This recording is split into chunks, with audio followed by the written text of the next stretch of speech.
Negara Indonesia 30 Desember tahun 2022 yang lalu, itu sesuai paparannya Pak Menteri, bahwa harapannya kami tentu masyarakat itu sudah terbiasa dan sudah membiasakan diri dan memiliki kesadaran untuk melakukan self testing.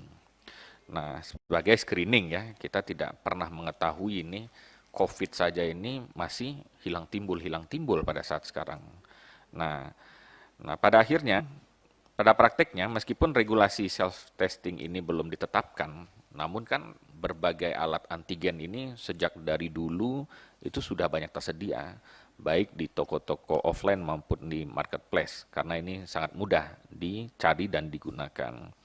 Apalagi sebagian besar produk yang dijual di pasar ini eh, banyak sekali ya, antigen hidung, nasofaring, dan hanya dapat dilakukan oleh profesional dan berisiko terhadap keamanan dan dalam hal produk-produk ilegal.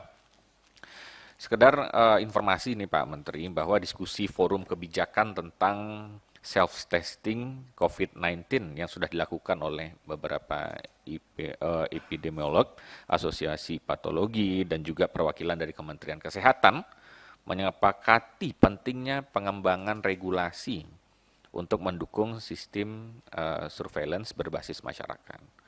Nah, oleh karena itu, konsensus ini didukung juga sebenarnya oleh DPR yang sudah mendesak Kementerian Kesehatan untuk segera menerbitkan peraturan tentang self-testing ini, COVID-19.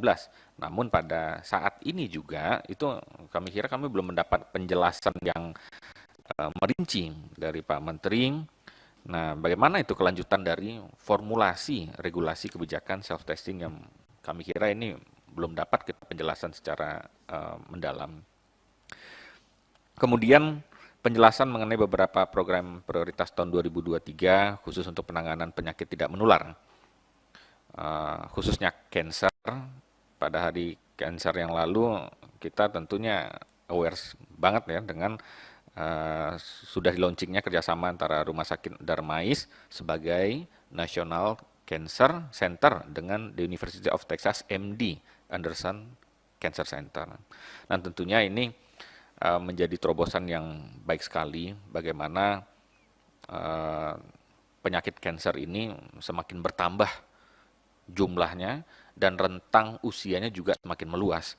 Nah, oleh karena itu bagaimana sebenarnya kerjasama ini bisa menjadi daya ungkit peningkatan akses terhadap pengobatan terbaik, khususnya untuk kanker di tengah keterbatasan jenis obat-obat yang inovatif yang termasuk ke dalam yang terdaftar dalam Fornas. Kemudian kami memahami Pak Menteri arah transformasi kesehatan ke depan, dan tadi Pak Menteri menyampaikan berbagai map, peta jalan dan rencana khususnya untuk tahun ini, khususnya untuk kemandirian industri farmasi dalam negeri, terutama masalah vaksin. Kami belum melihat bagaimana Kementerian Kesehatan memanfaatkan industri farmasi global yang ada di Indonesia pada hari ini yang bisa diajak berkolaborasi untuk peningkatan kapasitas riset and development di dalam negeri. Kemudian tadi Pak Menteri juga menyampaikan terkait dengan penyakit demam berdarah atau dengue. Tahun yang lalu kita pernah melakukan kunjungan kerja Komisi 9 ke Yogyakarta. Disampaikan oleh Pak Menteri tadi bahwa ada metode-metode tertentu, khususnya itu Project Wolbachia. Nah, kalau memang di negara-negara seperti Singapura, Bangladesh, dan India itu berjalan sukses, nah kenapa Pak Menteri di Indonesia tidak berjalan sukses? Apakah ada indikator-indikator tertentu yang pada akhirnya kita tidak menerapkan ini secara sukses? Kenapa pada akhirnya kita lebih keduluan oleh yayasan yang pada akhirnya menerapkan ini? Kenapa tidak Kementerian Kesehatan yang lebih dulu, Pak Menteri? Karena itu adalah domainnya Kementerian Kesehatan pemerintah. Kemudian terkait dengan HIV/AIDS dan TB yang semakin besar juga, kami setuju sih bahwa pada akhirnya konsep Pak Menteri itu promotif dan preventif dan edukasi juga.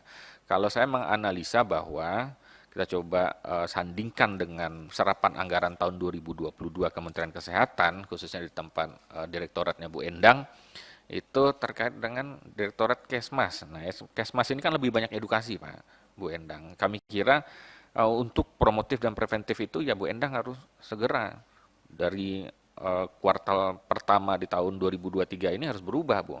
Harus mendukung daripada program pemerintah terkait dengan serapan tadi. Nah, kemudian sedikit menyinggung beberapa Bapak Ibu tadi terkait gagal ginjal akut tadi ya, beberapa hari muncul. Kami sebenarnya sudah menulis juga ini terkait dengan perbedaan hasil dari Labkesda dan juga BPOM. Kita pada hari ini juga tidak pernah tahu yang mana yang pada akhirnya akurasinya paling tepat. Kenapa tidak, Pak, dilakukan pada akhirnya? Ini kan alat-alat laboratorium dibikin oleh manusia juga, diproduksi oleh manusia juga. Mungkin ada kesalahan produksi dan lain-lain. Nah, saran kami, kenapa tidak dilakukan juga komparasi dengan laboratorium-laboratorium independen lainnya. Mungkin saja mungkin seperti Sukovindo dan lain-lain.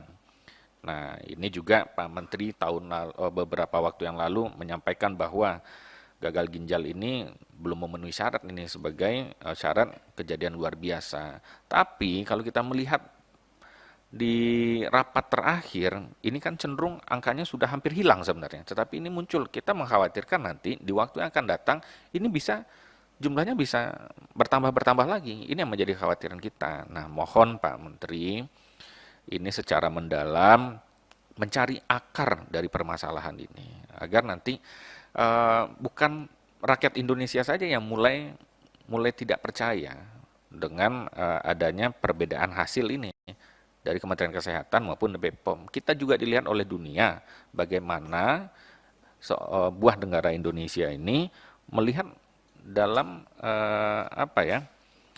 dalam analisa lab ini.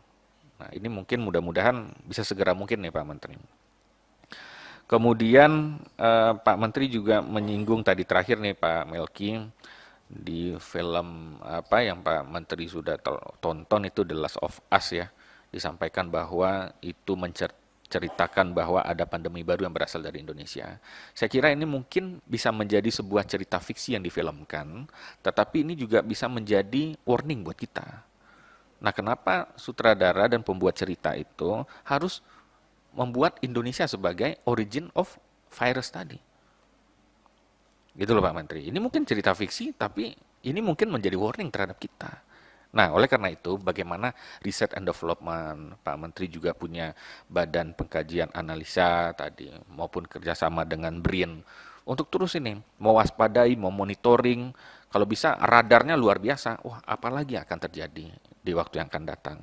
Nah, ini menjadi kesiapan kita, kemandirian kita di sektor kesehatan. Untuk sementara itu, Pak Melki, terima kasih. Wabillahi taufiq wal hidayah. Wassalamualaikum warahmatullahi wabarakatuh. Izin Ketua, 2 menit aja. Pimpinan ini sudah 2 lewat menit aja. setengah 2. Saya minta izin lagi nih, ini karena ini pasti semua belum pada makan karena menunggu waktu